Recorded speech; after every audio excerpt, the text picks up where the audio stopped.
Hello everyone, welcome back to Life Technologies YouTube channel, and thank you so much for watching and supporting our channel. So this is another episode of our Nokia Lab simulation series, and in this episode we'll be focusing on how to implement OSPF version 3 on Nokia routing devices. So in our last episode we discussed how to configure IPv6 addresses on Nokia devices. So if you haven't watched that video, kindly check it out. It will help you to understand how you can configure IPv6 addresses on Nokia routing devices. So we know that once you have implemented IPv6 addressing, you also need to implement a protocol that can help in dynamic routing for the IPv6 addresses. So OSPF version 3 is the protocol that can support that, and in this episode our focus will be to show you how you can configure, how you can troubleshoot OSPF version 3 on Nokia routing devices. Remember, OSPF has two versions. We have OSPF version 2 that is purely for IPv4 network, and then we have OSPF version 3 that supports IPv6 networks. So whenever you have OSPF, it means we'll have to run the two versions, version 2 for IPv4 and version 3 for IPv6. So you can see that this is the topology that we'll be using. So we have segmented the network into three areas. We have area 0, area 1, and area 2. So we have R1, R2 in area 1, and the backbone network area 0 will be having R2 and R3, and we have R3 and R4 in area 2. So we'll be configuring these different areas and activating the interfaces, the different interfaces within the specific areas. So for the implementation procedure, first we need to configure interfaces with IPv6 addresses. This one we also demonstrated in our last episode. If you missed it, you can again check it out on our channel. And the next step will be to configure and enable different OSPF version 3 areas on interfaces. So once we have configured IPv6 addresses on the interface, we'll go ahead and configure OSPF version 3 on R1, R2, R3, and R4. And once we have finished configuring OSPF version 3, the final stage will be to verify the OSPF status on all the routers to ensure that we are able to learn the version 6 routes. We are able to ping different IP addresses in different areas. So stay tuned and let's start our lab. So we'll start by configuring R1. So I've mentioned that on R1, R2, R3, R4, the first step will be to configure IPv6 addresses on interfaces. So let's first see the connections on the different routers. So if I run show system LLDP neighbor, we have enabled LLDP on this interface C1. So you can see that we have a connection to C1 on R2. On R2, we'll also run the same command, show system LLDP neighbor. We have two connections, one on C2 and one on C1. So C2 connecting to R3 and C1 connecting to R1. Then on R3, show system LLDP neighbor, you have one connection to R4, one connection to R2, and finally on R4, show system LLDP neighbor, you have one connection on C1 to R3. So it means our physical setup is okay. We can now go ahead and start doing the logical configurations. So the first thing that we need to do on R1, we'll configure router. Under this hierarchy info, you see that we only have the interface system configured, but we don't have an IP address assigned. So if I run show router interface, you can see that we have the system interface configured, but we don't have any IP address assigned.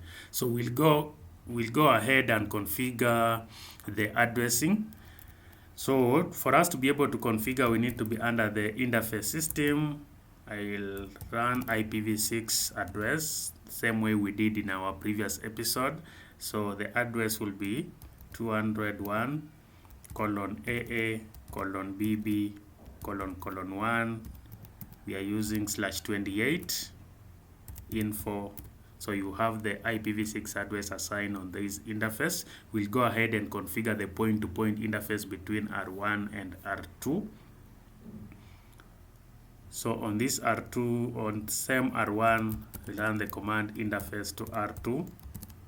and it's always a best practice to give it a description. So we'll still give it a description of R2, and then we can bind the port. So again, show system LLDP neighbor to get the port. So the port should be C1.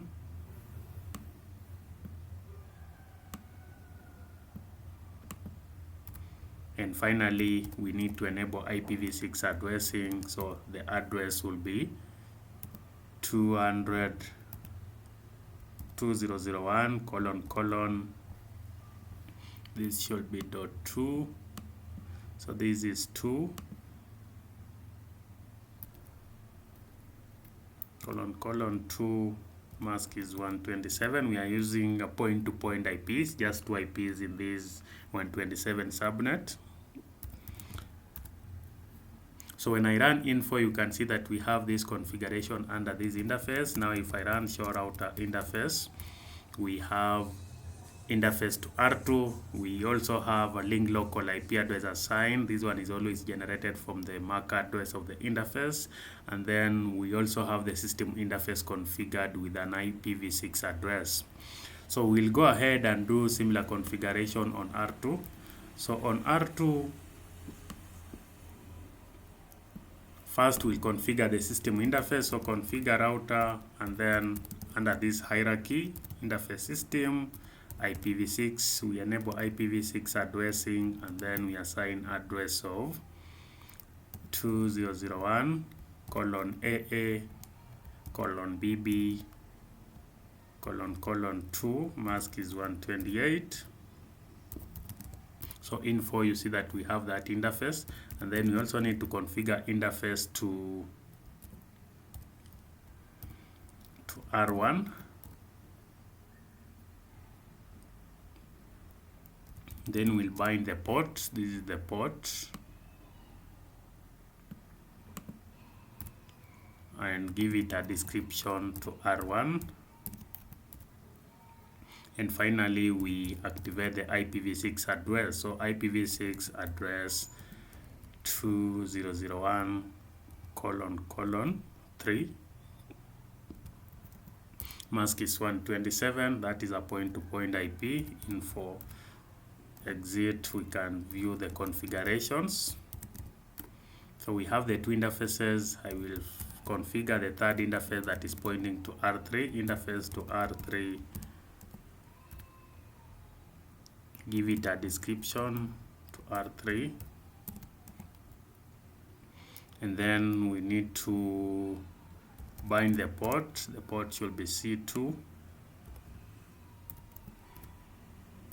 Info, and finally activate IPv6 addressing.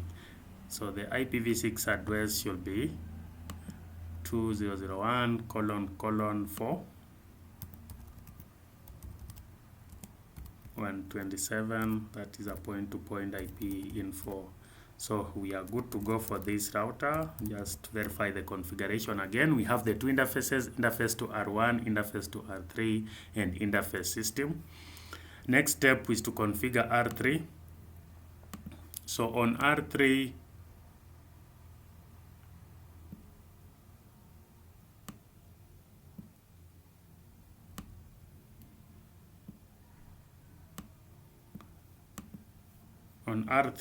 configure router, then interface system,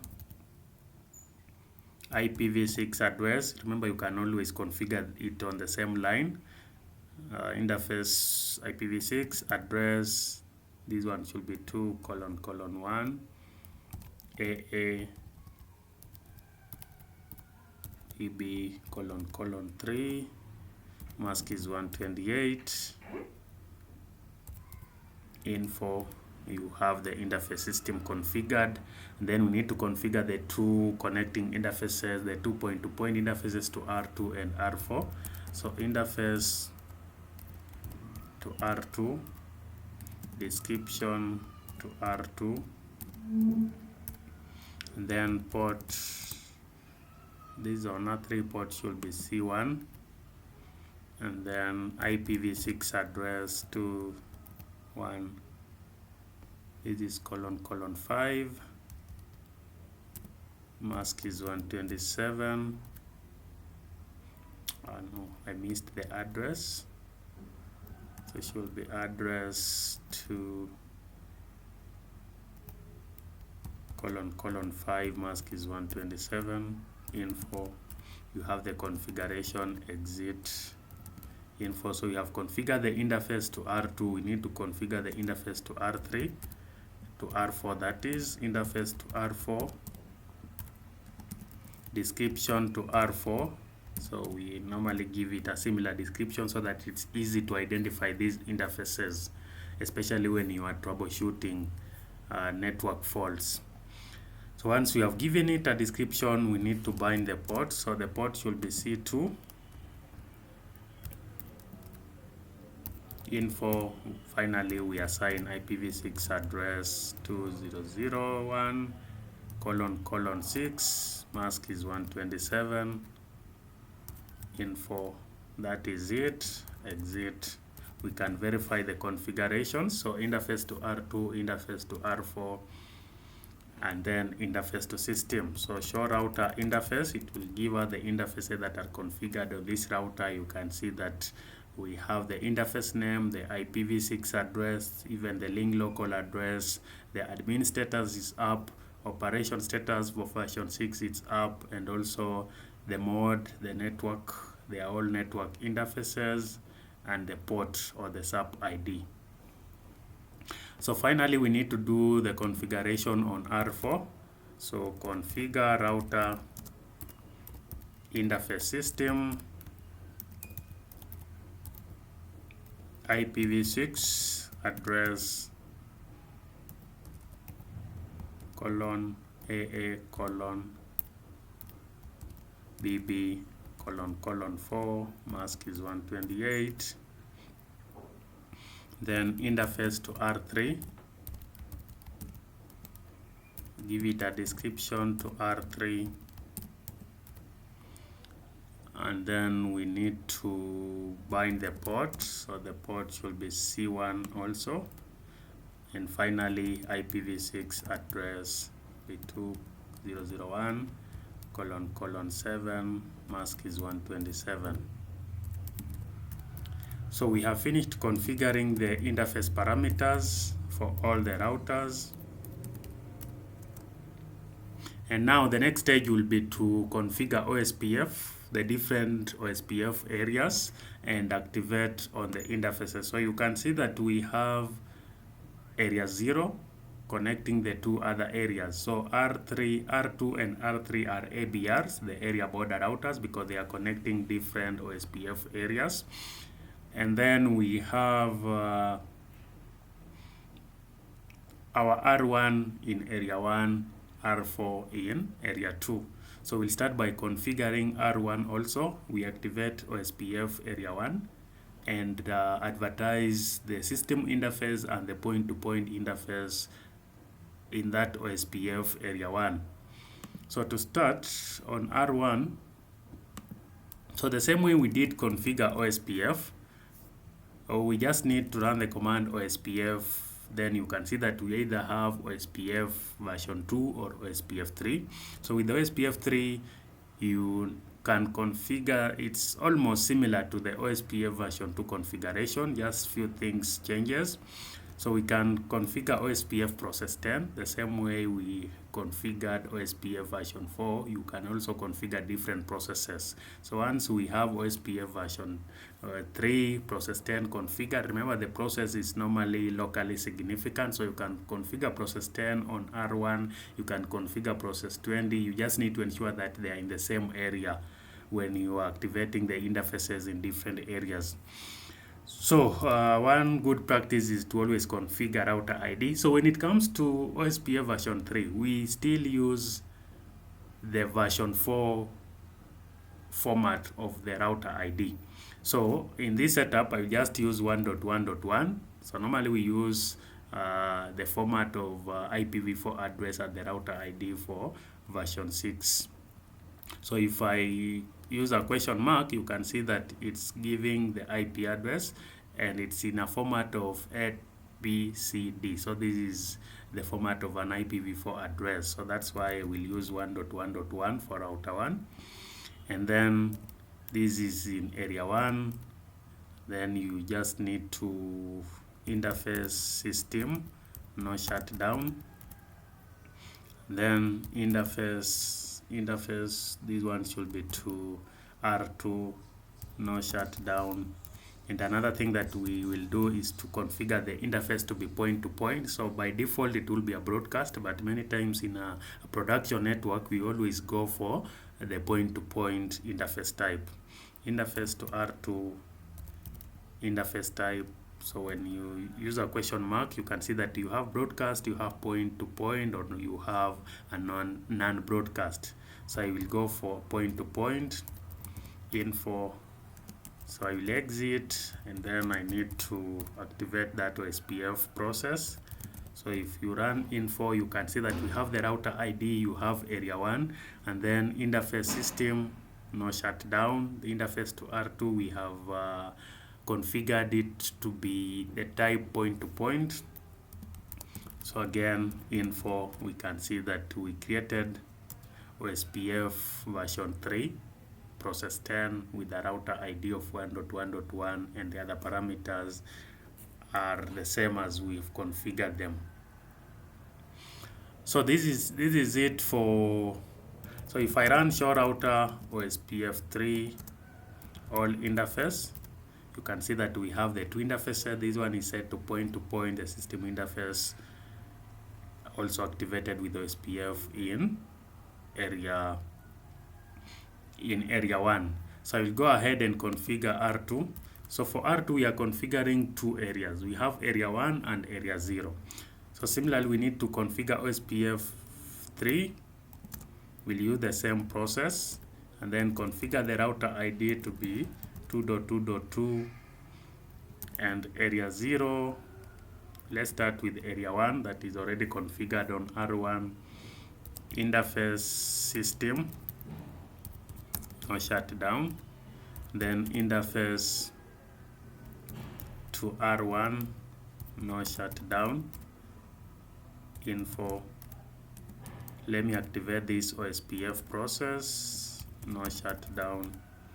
Info. You have this configuration. So if I run show router OSPF3 all neighbor, you can see that we have a neighbor relationship, but it's still in two-way. And probably it's because we have different network types. Like we have configured point-to-point on the other end, and this side we have configured it to be a broadcast. So if I run show router OSPF3 all interface, you can see that this one it's still in wait. So what I will do is to go ahead and configure the interface to be point-to-point. Area 1 interface to R1.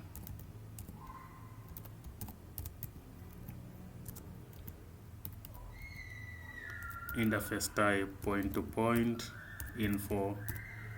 So again, show router OSPF3 all interface. You can see that now it's point-to-point. Show router OSPF3 all neighbors, and now we have a neighbor that is in full state.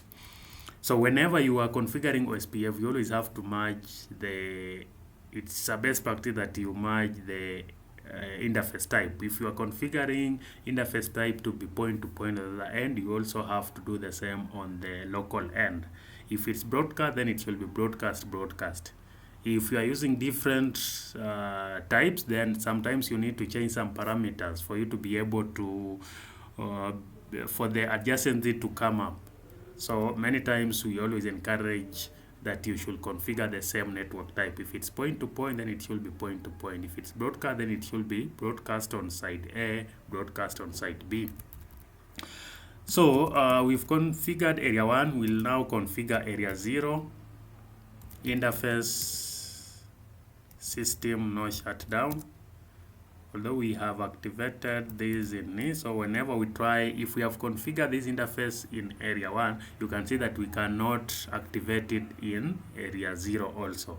So the interface system should be in area area 0, so I will do no interface system and then exit and come to area 0 info interface system no shutdown, and then interface to R3 no shutdown. This one I can leave it as broadcast, it will still come up. Info exit, we can see the configuration that we have. So we have the route ID, we have area 0, we have area 1. So show router OSPF3 all neighbor, you have one neighbor relationship. Show router all interface, so you have one interface in R1 and two interfaces in area 0. You can see that the other one is already point to point, the other one is still in wait state. So next step is to configure R3. So on R3 we're doing the same configuration, OSPF3, then we'll configure router ID to be 3.3.3, no shutdown, area 0, interface, these ones will be to R1, to R2, because it's connecting to R2, no shutdown, info, exit. I will go back to area 0, interface system, no shutdown, info. So, and finally area 2, interface to R4, no shutdown. This one I will also configure it as point to point, interface to R4, interface type point to point, info. So show router OSPF3 all neighbor,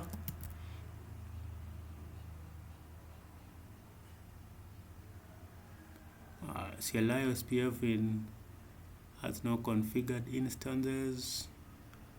Let's see, exit, let's verify the configuration that we have. Info, so we have route ID 3.3, area 0, area 2, exit, info.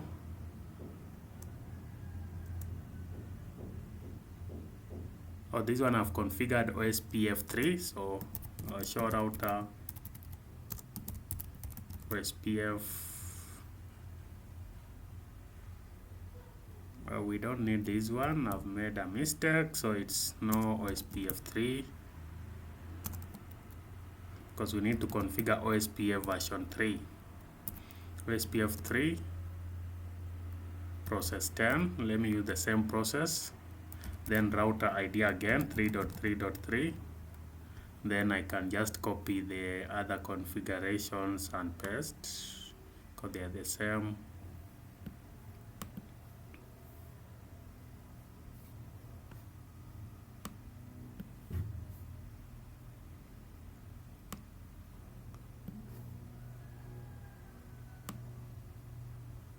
Area 0, area 1, so I can paste this info. OSPF3 10, we have activated it on the interface, so if I run show router OSPF3 all neighbor, you can see that we already have a neighborship to R2 and the state is full. Show router OSPF3 all interface, you also have a similar output. You have the, remember to R2 is broadcast, so we have elected the DR and the BDR. So finally we need to configure R4. I will run OSPF3 10, router ID 4.4.4, and then area 0, this should be area 2, interface system, no shutdown, interface to R3, no shutdown, show router OSPF3 all interface. You have your two interfaces. The operation state is down because we haven't need to run the no shutdown command for OSPF and recall the same command. So you can see that it's in wait state. The other thing that we need to do, remember the other side we configured it to be point to point.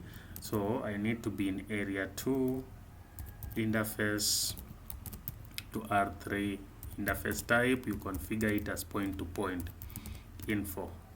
So if I run the same command, interface, you can see that it's point to point, show router OSPF3 all neighbor. So our neighbor relationship is established, it's full.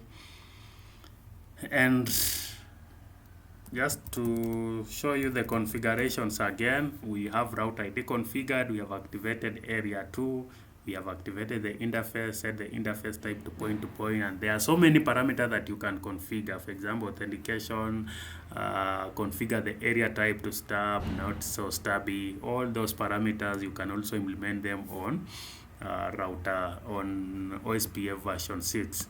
So again, we can verify our OSPF status, OSPF version 3, all neighbor.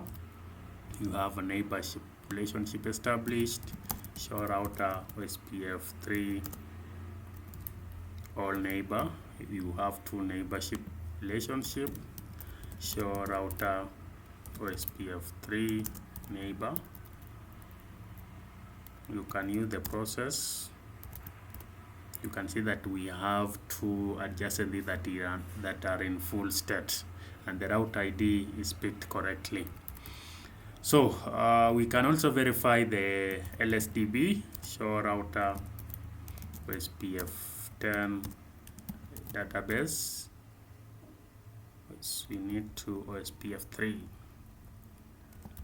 So you can see that we have the link state database, different types, the router, network.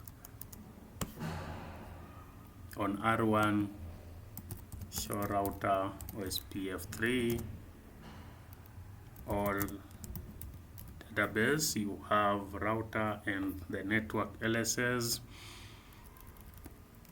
show router OSPF3, all routes. So you have the IPv6 route that you have learned from different routers. You can see that we are learning the system, the loopback interfaces from different routers. On R2, we also expect the same, show router OSPF3 10 database. You have the LSS, we do routes, you have the routes.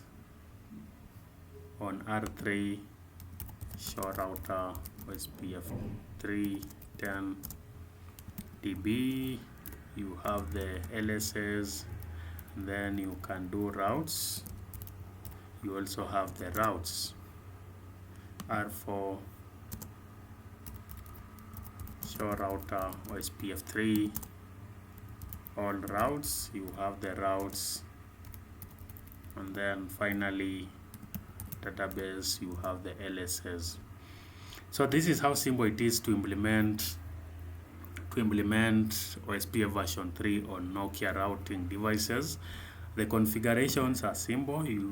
We have also shown you some basic commands like show router OSPF interface, show router OSPF LSDB that can help you to easily troubleshoot OSPF version 3 on Nokia routing devices. So I hope you've enjoyed this session. If you've done so, kindly like this video, leave a comment on this video, and also just a reminder that if you've watched this video and you are yet to subscribe to our channel, kindly support us by subscribing to this channel and stay tuned for more upcoming videos. I hope to see you again in our next episode. Thank you.